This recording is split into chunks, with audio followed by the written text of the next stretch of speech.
자, 이어서 연결고리입니다. 지금 미국에서는 속도 조절, 그리고 중국에서는 방역 완화. 어떻게 보면은 시장에 계속 문제가 됐었던 그런 부분들이 어느 정도 실마리를 풀어나가고 있는 그런 시점에 있는 것 같습니다. 자, 오늘도 이제 기분 좋게 12월 시작할 수 있을 것 같은데요. 알아보도록 하겠습니다. 바로자산운용의 윤정식 이사 연결합니다. 이사님 안녕하세요. 네, 안녕하세요. 네. 자, 오늘 이사님과 함께 올 주제부터 공개합니다. 파월 의장의 발언으로 기술주 급등. 네. 진짜 한 사람의 입의 힘이 이 정도가 되는구나라는 거를 또 간밤에 느낀 것 같습니다. 자세하게 전해주세요, 이사님. 사실 이전에 파월 의장이 숨은 매 역할을 많이 했었죠. 이 매와 비둘기의 역할이 나눠져 있어서.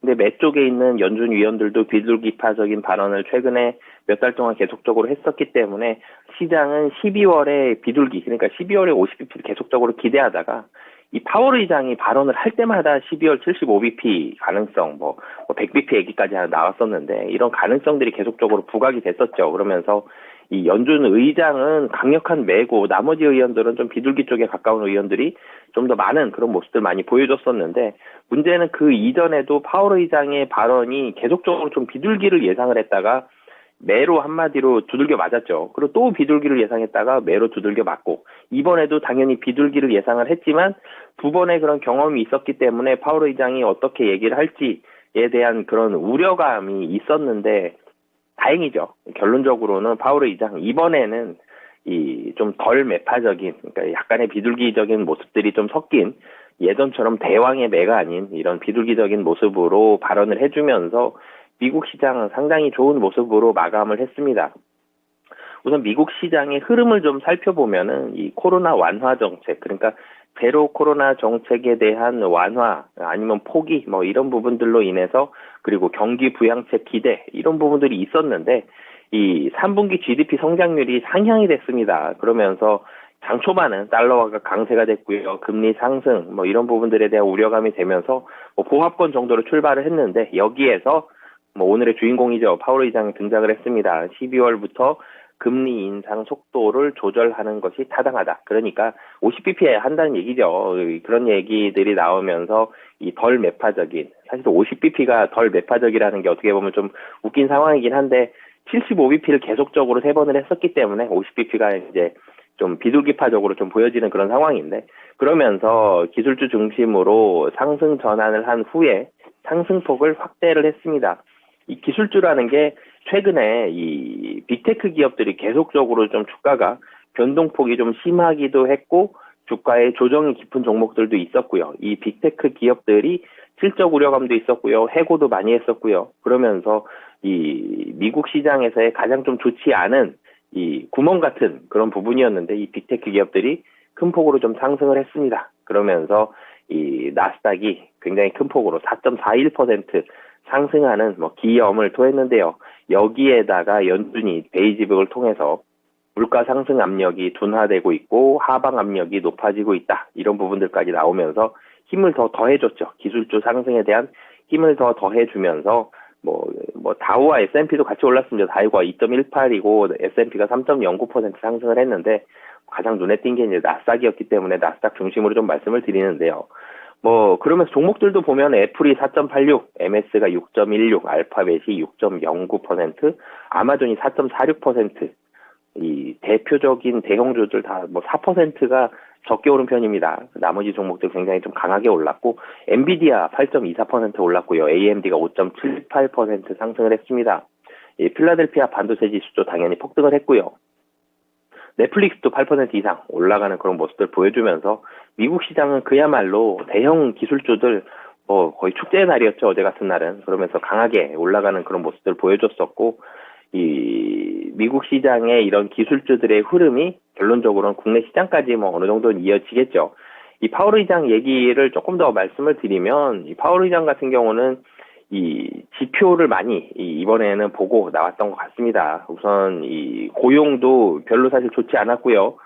이 GDP 성장률은 조금 상회를 했지만 여러 가지 이 지표들이 특히 이 채용 부분에 있어서 그리고 물가 부분에 있어서 많이 좀 떨어지는 부분이 있었고 렌트비, 그러니까 집값에 미국은 뭐 우리나라 국내처럼 매매보다는 렌트가 좀 많죠. 렌트비가 계속적으로 좀 떨어지고 있다는 점. 그러니까 미국 물가의 가장 큰 두 가지 이유를 꼽아라 그러면 렌트비의 폭등과 그리고 국제 유가였는데 유가 잡혔죠. 그리고 렌트비가 떨어지고 있다는 점. 이런 부분들이 좀 결정적으로 좀 작용을 했고요. 그러면서 12월부터 금리 인상 좀 속도를 조절하겠다. 이런 발언들까지 좀 연결이 된 부분들이 있기 때문에 최근에 고용도 둔화되고 있고요. 뭐 빅테크 기업들 조정 많이 했죠. 그러면서 렌트비 떨어지고 있고 이런 부분들이 있었기 때문에 미국 시장 같은 경우는 물가라든지 이런 지표들이 단기간에 바뀔 가능성이 낮기 때문에 파월 의장의 이번 발언은 다음번에도 좀 바뀔 가능성은 좀 낮다라고 보시면 되겠습니다. 네.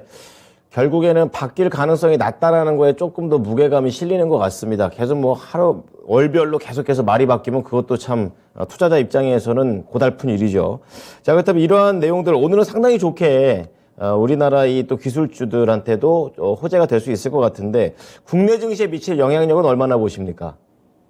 네, 우선 국내 증시를 놓고 보면 오늘과 그리고 그 이후까지를 이후 얘기를 조금 더 많이 말씀을 드려야 될 것 같은데 우선 오늘 먼저 말씀을 드리면 오늘은 당연히 좋습니다. 환율 1,300원대 초반까지 좀 떨어질 것으로 보여지고요. 어제도 환율이 좋았는데요.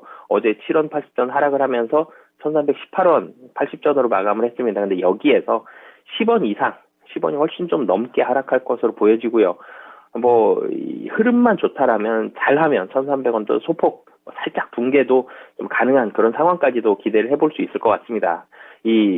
여기에다가 중국의 제로 코로나 완화 정책, 중국의 이런 경기 부양책 이런 부분들에 대한 기대감까지 국내 증시에 들어올 수 있기 때문에 이 중국의 코로나 완화 정책에 대한 기대감은 지금 3일째 이어지고 있죠. 오늘까지 좀 이어질 가능성이 있고 미국 시장에서의 좋은 분위기, 달러의 약세, 금리의 하락 이런 부분들이 국내 시장까지 중국과 미국의 긍정적인 부분이 오늘 국내 시장에 미칠 수 있기 때문에 좋은 영향을 미치기 때문에 기술주 중심으로는 강하게 반등을 할 가능성이 있습니다. 근데 반등 폭은 미국 시장의 한 절반 정도 생각하시면 될 것 같습니다. 그러니까 코스피 기준으로 한 1%, 많이 오르면 한 1.5% 정도 예상을 하는데요. 여기에서 더 많이 오를 것이냐를 좀 봐야 될 것 같습니다. 왜 그러냐면 박스권이 지금 2,380 정도에서 2,500 정도. 그러니까 오늘 한 1%보다 조금 더 오르게 되면 이제 2,500이 되거든요. 근데 이 2,500을 뚫는지 여부가 굉장히 좀 중요할 것 같습니다. 2,500 근처까지는 갈 텐데요. 여기서 뚫기 위해서는 사실 힘이 더 필요한데, 미국의 이런 12월 50bp가 과연 2,500을 뚫을 수 있을 것이냐를 좀 봐야 될 것 같고요. 못 뚫는다라면 계속 박스권입니다. 박스권 매매를 또 해야 되기 때문에 오늘 시장 좋은 국내 시장은 충분히 좀 즐기시고요. 근데 2,500을 종가 기준을 뚫는지 여부를 좀 확실히 좀 잘 살펴봐야 될 것 같습니다. 여기를 뚫어야지만 이 기술주들의 랠리가 좀 더 갈 수 있고요. 이 대형주들, 특히 전기전자 섹터의 이런 반도체, 2차 전지가 추가적인 랠리가 가능한 상황이기 때문에 2,500포인트라는 종가 기준으로 이 포인트를 잘 보셔야 될 것 같습니다. 네. 오늘 단기적인 부분이 아니라 좀 더 이 지속성적인 측면에서 또 언급을 해 주셨습니다. 코스피 지수가 2,500을 과연 뚫어낼 수 있을지 이게 또 하나의 또 오늘 시장의 포인트가 되니까요. 잘 체크해 보셔야 될 듯 합니다. 자, 오늘 시장만 놓고 보면은 종목들이 다 오를 가능성이 좀 높아 보입니다. 이제 그런 가운데 어떤 종목을 또 골라야 될지 알아보겠습니다. 애플 쪽에 집중하시는 것 같습니다. LG 이노텍인데요. 조금 더 자세하게 연결시키는 이유부터 여쭤보겠습니다. 네, 우선 이 미국 시장에서 좋았죠. 이 애플이 좋았습니다. 그리고 이 중국 관련된 분위기가 지금 좋지가 않았었는데 중국이 풀려가고 있을 때 제가 지난 시간에 화장품주를 말씀을 드렸는데 중국 하면 1번으로 생각나는 게 화장품, 엔터, 철강입니다. 예, 그리고 화학도 어느 정도 좀 영향이 있을 것으로 보여지고 그리고 게임. 근데 이 LG 이노텍은 사실 중국 하면 잘 기대감이 안 나오는데 이 LG 이노텍의 주가 하락 그리고 애플의 주가 하락을 좀 봤을 때 애플이 4분기 아이폰 출하가 부진했죠. 그러면서 애플 주가가 하락을 했습니다. 그러면서 LG 이노텍도 주가가 하락을 했거든요. LG 이노텍을 본다면 35만 원 정도에서 움직이다가 애플이 하락을 하면서 26만 원, 27만 원 정도까지 좀 하락을 했고요. 다시 최근에 조금씩 올라오면서 30만 원대 초반까지 가격이 좀 회복되는 그런 모습이 있었는데 어찌됐든 가격에 대한 주가에 대한 레벨이 좀 떨어졌던 이유는 이 애플이었는데요. 이 4분기 중국이 잘 안 팔렸거든요. 근데 중국 봉쇄 정책에 따른 일시적 공급 차질입니다. 이게 내년 중국이 좀 풀어지고 있죠. 제로 코로나 정책 완화되고 있다는 부분들. 중국에 대한 제로 코로나에 대한 완화 정책에 대한 어떻게 보면 수혜주 성격으로 LG이노텍 오늘 좀 같이 말씀을 드리도록 하겠습니다. 네. 자, 애플의 강세를 이제 LG이노텍으로 연결을 해주시는데요. 조금 더 자세하게 LG이노텍만의 포인트를 좀 잡아주신다면요. 네, 이 LG이노텍 우선 놓고 본다면 아이폰 얘기를 안 할 수가 없죠. 아이폰 출하 감소에도 불구하고 23년도 실적은 좋아지는데요. 두 가지로 보시면 될 것 같습니다. 한 가지는 아이폰 전체로 봤을 때 4분기 중국 봉쇄 정책에 따른 일시적 공급 차질이라고 보면 되는데요. 아이폰은 이 4분기가 감소돼서 전체적으로 판매가 확 줄었냐? 그게 아니라 상당 부분은 내년 1분기로의 수요 이연이 될 가능성이 매우 좀 높다라고 보여지고요. 또 한 가지는 이 아이폰 14 프로 시리즈가 굉장히 좀 잘 팔리고 있죠. 이 프로 시리즈도 놓고 본다라면 굉장히 좀 잘 팔리고 있다라는 점. 그렇기 때문에 23년도 아이폰 출하량 같은 경우는 상당히 좀 좋을 것으로 보여지고 23년도 실적도 굉장히 좀 좋을 가능성이 높다라고 보시면 되겠습니다. 23년도 실적은 뭐 매출액도 Y 기준으로 뭐 성장을 예상을 하고 있고 특히 영업이익이 한 10% 이상, 그러니까 영업이익이 1조 원대 후반이 나올 가능성이 좀 높습니다. 그만큼 실적이 좀 좋다라는 점. 그리고 이 23년도 1분기 실적만 보더라도 실적이 좋게 나올 거거든요. 4분기가 상당 부분 이연이 됐기 때문에. 그래서 1분기만 확인을 해도 실적이 좀 좋을 가능성이 높고요. 마지막으로는 이 XR, 확장 현실, 뭐 가상 현실이라고 불리는 이 헤드셋 시장이 개화가 되고 있습니다. 그러면서 3D 센싱 모듈, LG이노텍의 어떻게 보면 신사업이다라고 보시면 되겠는데요. 이 신사업인 3D 센싱 모듈이 내년이 개화기입니다. 그렇기 때문에 신사업에 대한 기대감까지도 있다. 그러니까 3D 센싱 모듈이 신사업이지만 매출이 굉장히 크거든요, 사실. 작년에 2조 원 넘었고요. 내년에는 5조 원 이상을 예상을 하고 있습니다. 그만큼 상당히 좀 빠른 속도로 성장을 하고 있는 신사업까지도 기대를 해볼 만하다. 가장 큰 포인트는 중국 시장이 다시 조금씩 열린다라는 부분을 포인트로 보시면 될 것 같습니다. 네. 중국과 그리고 더욱더 성장할 수 있는 3D 센싱과 관련된 내용을 말씀해 주셨습니다. 31만 원이 어제 종가인데 어느 정도나 목표가 보십니까? 네, 사실은 32만 5천 원 정도의 121선이 버티고 있는데요. 항상 이 121선은 강합니다. 아래 있으면 잘 지지해주고요. 위에 있으면 잘 눌러주는데 이 32만 5천 원은 충분히 좀 돌파를 할 가능성이 좀 높다라고 보여지고요. 1차적으로는 34만 원 정도 목표가 잡으시고요. 그리고 내년 1분기 실적이 가시화되는 시점, 그러니까 내년 초 정도까지 된다라면 여기서도 추가적인 이 상승도 가능하다. 조금 더 길게 봤을 때는 한 37만 5천 원 정도, 좀 단기적으로 봤을 때는 34만 원 정도 보시면 좋을 것 같습니다. 네, LG이노텍 오늘 잘 보도록 하겠습니다. 감사합니다, 이사님. 네, 감사합니다. 네, 32만 5천 원. 이 부분이 굉장히 중요한 그런 선이 되겠는데요. 1차 목표가 34만 원 잡았고요.